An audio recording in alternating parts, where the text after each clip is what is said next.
polêmica em nosso canal. Hoje nós falaremos a respeito da doutrina da eleição. Mas antes eu gostaria de te fazer uma pergunta. Você está acompanhando a nossa playlist? Está acompanhando o nosso canal? Volta lá. Nós estamos falando a respeito dos decretos de Deus. E embutido nesse assunto, dentro dos decretos de Deus, nós falaremos acerca da doutrina da eleição. Venha conosco. Eu não sei se você já ouviu falar, mas dizem que a famosa doutrina da eleição, ela é tão polêmica que ela é conhecida como a corda aluno de EBD. Não sei se você sabe. A maioria das igrejas tem EBD pela manhã, Escola Bíblica Dominical. Então, dizem que se você quiser acabar com o sono da galera, é só você falar da doutrina da eleição e predestinação. Pronto. Ali voa cadeirada, gente falando, gente brigando, e aí acaba o sono de todo mundo e todos os alunos se envolvem com a aula porque está falando de uma doutrina um tanto polêmica, né? Que é a doutrina da eleição. Você já ouviu falar nessa doutrina? Se você está acompanhando o nosso canal ou se você acompanha as nossas mensagens no domingo à noite ou a nossa igreja, se é membro da igreja, você já sabe porque nós temos falado a respeito desse assunto repetidamente. No entanto, se você ainda não é de nossa igreja, e eu sei que tem pessoas que têm assistido que não é de nossa igreja, talvez você tenha ouvido falar da doutrina da eleição, mas será que você ouviu falar da maneira correta? Será que você ouviu falar de uma maneira certa ou uma caricatura do que é a doutrina da eleição? Hoje nós veremos 4 verdades acerca da doutrina da eleição. No entanto, eu gostaria de destacar algo muito importante para você. No segundo parágrafo do capítulo a respeito dos decretos de Deus na confissão de fé, nós deixamos claro e estabelecido ali que, apesar de Deus ser onisciente, tudo que Deus decretou, como nós falamos no vídeo anterior, ele não decretou com base em sua onisciência, ele decretou com base em sua soberana vontade, em sua soberania. Então, a partir da soberania de Deus é que nós podemos falar a respeito da doutrina da eleição, como nós veremos aqui. 4 verdades acerca da doutrina da eleição. Em primeiro lugar, nós confessamos que alguns homens e anjos foram predestinados para a vida eterna por meio de Jesus Cristo. Isso está posto, pelo menos em 3 versículos que eu gostaria de compartilhar com você. Em primeiro lugar, quando Jesus fala acerca do juízo final, em Mateus capítulo 25, versículo 34, ele diz o seguinte: então dirá o rei aos que estiverem à sua direita: vinde, benditos de meu Pai, entrai na posse do reino que vos está preparado desde a fundação do mundo. Então, desde a fundação do mundo, aqueles que vão entrar no céu têm a certeza de que o reino de Deus está preparado para eles. Quando? Antes da fundação do mundo. Em segundo lugar, nós temos Efésios, capítulo 1, versículo 4 e 5. Veja só o que diz esse texto maravilhoso da palavra de Deus. O texto diz assim: assim como nos escolheu nele, antes da fundação do mundo, para sermos santos e irrepreensíveis perante ele, e em amor nos predestinou para ele, para a adoção de filhos, por meio de Jesus Cristo, segundo o beneplácito ou bom propósito de sua vontade. Alguns homens, eles foram eleitos por Deus para serem salvos, para terem a vida eterna. Porém, a eleição de Deus ou a predestinação não se limita aos seres humanos, também passa pelos anjos, de acordo com o que está em 1 Timóteo, no capítulo 5, no versículo 21, o texto diz assim, Paulo falando para Timóteo: advirto, conjuro-te, perante Deus e Cristo Jesus e os anjos eleitos, que guardes estes conselhos sem prevenção, nada fazendo com parcialidade. Então, veja que, assim como existem homens, seres humanos, que são eleitos, existem também os anjos de Deus que são eleitos. Os anjos não eleitos, eles constituem aqueles que caíram com Satanás na rebelião. Então, veja bem, nós temos homens eleitos, a Bíblia fala disso, homens eleitos para a salvação, e também de anjos eleitos para a vida eterna. Agora, uma questão que todo mundo traz quando nós falamos de doutrina da eleição, outro dia eu vi um colega pastor tratando de Efésios capítulo 1, versículo 4 e 5, e ele disse o seguinte: Quando esse texto foi escrito, não havia igreja calvinista nem igreja arminiana. Então, antes de nós olharmos para essas questões teológicas, vamos olhar para o texto. Aí eu falei assim, eu gostei, eu falei isso aí, vamos olhar para o texto, vamos olhar para questões teológicas ainda, é o texto pelo texto. E aí, ele teve uma interpretação tão esquisita, e ele foi tão infeliz na interpretação dele, que eu lamentei e saí do vídeo. Por quê? Porque ele, lendo Efésios capítulo 1, versículo 4 e 5, como nós já destacamos aqui, ele disse que, na verdade, Deus escolheu todos os homens. E não existe uma heresia tão recorrente nos nossos dias como essa, de dizer que Deus escolheu toda a raça humana para a salvação. E por que isso é heresia? Essa heresia ela nasceu com Karl Barth, que foi um dos maiores teólogos do século XX. Porém, Karl Barth, ele nem quis abraçar o conservadorismo e nem quis abraçar o liberalismo teológico, então ele quis ficar no meio do caminho. Ele falou o seguinte: Deus é soberano sobre todas as coisas, então como Deus é soberano sobre todas as coisas, ele decidiu escolher seres humanos para a salvação.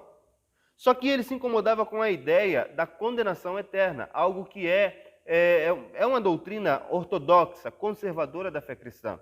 Por ter problema com isso, ele então se perguntou assim: como é que existem pessoas que vão para o inferno se Deus é um Deus de amor? Então, Karl Barth ele chegou à conclusão de que se houve uma eleição antes da fundação do mundo, da parte de Deus, e a Bíblia fala que houve, nós mostramos aqui os textos, então, como Deus é um Deus de amor, e como o ser humano também é livre, é fato, segundo ele, que Deus escolheu todos os seres humanos. Por que essa ideia é herética? Porque depois disso, ou por causa disso, Karl Barth, ele caiu no universalismo. O que é universalismo? É a doutrina que diz que Deus é tão amoroso, mas tão amoroso, e a obra de Cristo foi tão redentora, mas tão amorosa e tão redentora, que no final das contas todos serão salvos, incluindo Satanás. Então, veja bem, aqueles que pensam que Deus escolheu todos os seres humanos para a salvação, estão incorrendo em heresia. E qual heresia é essa? A heresia do universalismo. Qual é a conclusão inevitável? Se você disser que Deus escolheu todos os seres humanos para a salvação, você vai ter que afirmar o quê como consequência? Como consequência lógica, você vai ter que afirmar que se Deus escolheu a todos, Deus também salvará a todos. Se não veja, por exemplo, no sermão profético de Jesus, em Mateus capítulo 24, Jesus Cristo fala que nos últimos dias, nos dias que nós estamos vivendo, Deus ele mandaria os seus anjos, o Filho mandaria os seus anjos para reunir os seus eleitos. Veja só o que diz o texto em Mateus 24, versículo 30 e 31. Veja o que diz esse texto. Jesus falando: então aparecerá no céu o sinal do Filho do Homem. Todos os povos da terra se levantarão e verão o Filho do Homem vindo sobre as nuvens do céu com poder e muita glória. E ele enviará os seus anjos com grande canglor de trombeta, os quais reunirão os seus... O quê? Os anjos, eles reunirão o quê? Os seus escolhidos dos quatro ventos, de uma a outra extremidade dos céus. Então, eu não quero entrar nas questões exegéticas dessa passagem. Para mim aqui a passagem está falando da queda de Jerusalém no ano 70. Então, o que está acontecendo aqui? É que depois que Jerusalém caísse, o Filho de Deus, como prova de que ele está no céu, ele enviaria os seus anjos. Ele enviaria os seus mensageiros para reunir os seus escolhidos. Para reunir os seus escolhidos para a salvação, né? Então, se todos são escolhidos, inevitavelmente, todos são salvos. Até no texto que a gente já mencionou, de Mateus 25, 34, Jesus fala: então dirá o rei aos que estiverem à sua direita, que forem salvos: vinde benditos de meu Pai, entrai na posse do reino que vos está preparado desde a fundação do mundo. Então, se existem pessoas à direita de Deus no último dia, também terão pessoas à sua esquerda. E isso o texto fala claramente no versículo 41. Então o rei dirá também aos que estiverem à sua esquerda: apartai-vos de mim, maldito, para o fogo eterno preparado para o diabo e seus anjos. Então, se no 34 fala de pessoas que estão à direita de Deus, e estas pessoas, o reino de Deus foi preparado de antemão para elas, antes da fundação do mundo, e os que estão à sua esquerda serão condenadas. Inevitavelmente existe uma escolha entre pessoas aqui. Existem algumas pessoas que Deus escolheu e algumas pessoas que Deus não escolheu. Como então nós vamos defender uma ideia de que Deus escolheu todos os seres humanos? Isso é uma heresia. Se por um acaso eu admito que Deus escolheu a todos os seres humanos, eu também tenho que admitir, por consequência lógica, que todos serão salvos. A segunda verdade acerca da doutrina da eleição é: a eleição de Deus não falha. Por quê? Porque Deus é soberano em tudo que Ele faz. A Bíblia diz que o chamado de Deus e os seus dons, eles são irrevogáveis. Mas como é que eu sei que todos aqueles que Deus escolheu para a salvação serão de fato salvos? Existem várias passagens, mas eu gostaria de pegar apenas uma muito clara para te mostrar, quando Jesus está tratando da doutrina da eleição, em João, no capítulo 6, no versículo 38 e 39, veja o que Jesus Cristo fala. Ele diz assim: porque eu desci do céu, não para fazer a minha própria vontade, e sim a vontade daquele que me enviou. E qual é a vontade daquele que enviou Jesus? De Deus. Jesus responde. Ele diz no 39 assim: e a vontade de quem me enviou é esta, que nenhum eu perca de todos os que me deu. Pelo contrário, eu o ressuscitarei no último dia. Então, Jesus Cristo não perderá nenhuma das ovelhas que o Pai deu para ele. Nós precisamos confiar que a eleição de Deus não falha. Por quê? Porque tudo que Deus promete cumpre. Tudo que Ele diz que vai realizar, Ele realiza. Deus não é como o homem. Deus não é homem para que minta, nem filho do homem para que se arrependa. Portanto, se Deus falou, Ele cumpre. Se Deus escolheu, aquele eleito um dia virá a Jesus, inevitavelmente, porque Deus assim o determinou. Deus, em seus decretos eternos, decretou que aquela pessoa seria salva por Jesus. A terceira verdade acerca da doutrina da eleição que nós devemos aprender aqui é que a eleição de Deus ela é incondicional. Isso mesmo, incondicional. Existe uma teoria arminiana que diz que Deus, na verdade, escolheu seus eleitos com base em sua presciência, porque Ele olhou para o corredor do tempo e viu quem iria crer na mensagem e quem não iria crer na mensagem. Existem vários problemas acerca dessa linha de interpretação arminiana.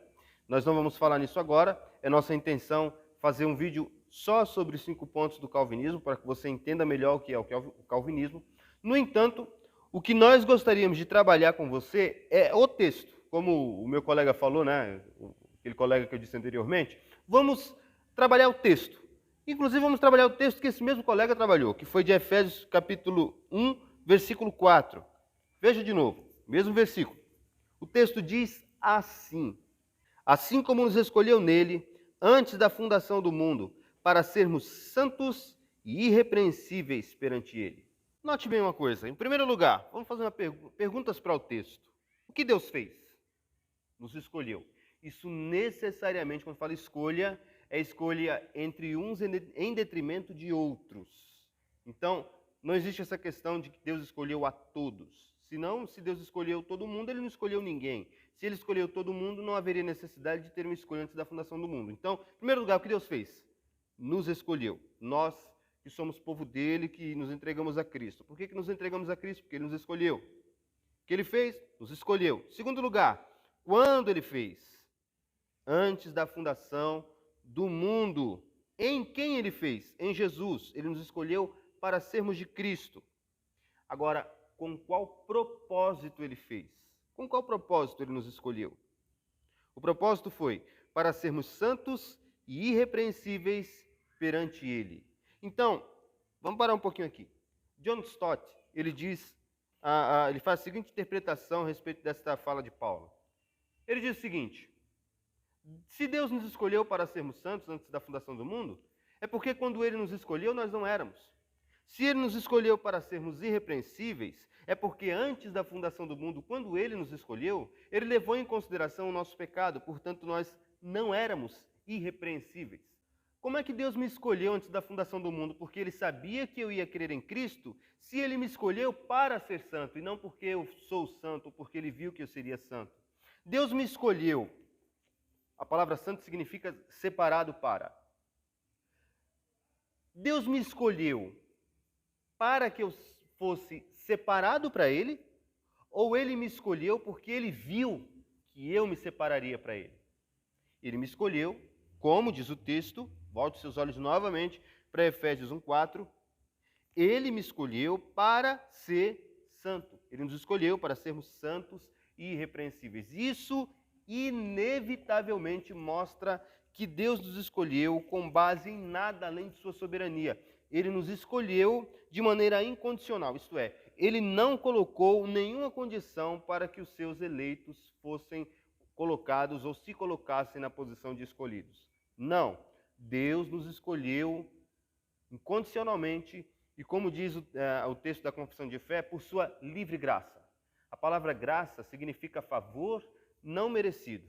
E o que é livre graça? Isso é uma palavra muito importante na Reforma.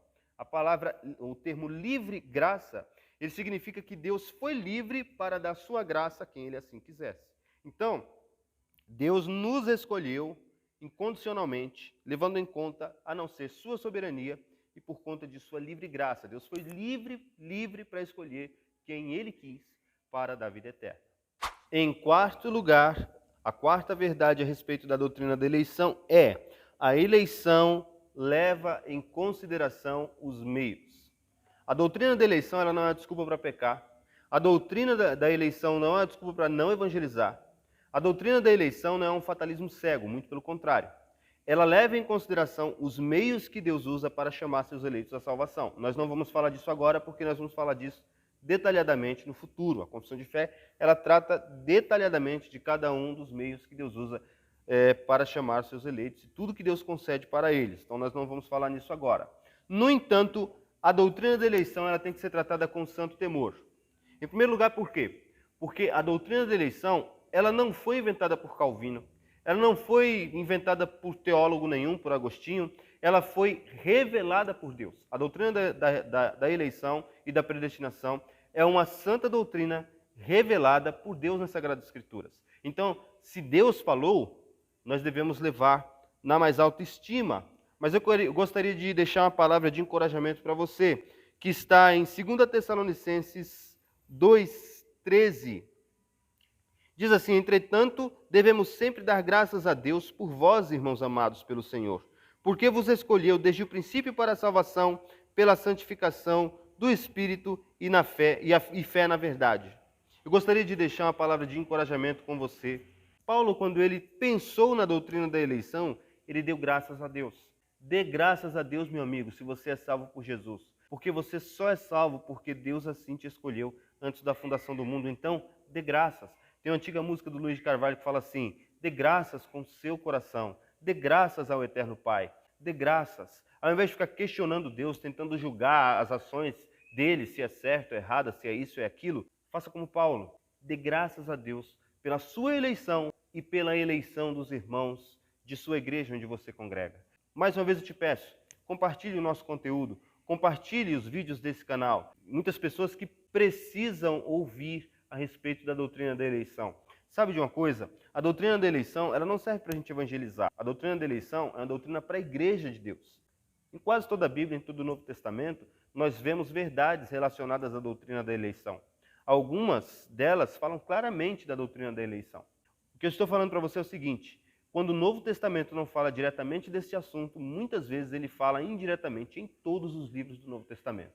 Então, esta doutrina da eleição ela é de um grau elevado, é de um grau santo para a igreja do Senhor. As igrejas estão padecendo o humanismo. Por quê? Porque não atinam para a doutrina da eleição. Tentam mostrar como se a eleição, essa doutrina, fosse algo supérfluo, não tivesse serventia nenhuma para a vida da igreja, aplicação prática ou coisa parecida, nada disso. A doutrina da eleição ela é bíblica, ela é santa, ela tem tudo a ver com o culto a Deus, com a igreja e com a nossa vida entre irmãos. Então, passe esse conteúdo, repasse o que nós estamos falando, porque existem muitas pessoas precisando ouvir esta mesma mensagem. Que Deus te abençoe e até o próximo vídeo.